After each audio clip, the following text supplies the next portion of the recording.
प्रदेश स्तरीय संगठन विस्तार पार्टी प्रवेश भन्ने उद्घोषका साथ भइरहेको यो कार्यक्रमका अध्यक्षता गरिदिनु हुने हाम्रा कार्यक्रमका अध्यक्षज्यूलाई धन्यवाद।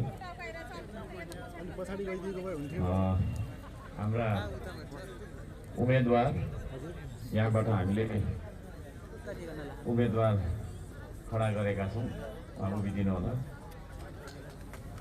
लगायत मञ्चमा आसीन मैले मान्नुपर्ने यहाँका स्थानीय श्रमदाताज्यूहरू र उपस्थित सम्पूर्ण विभिन्न ठाउँबाट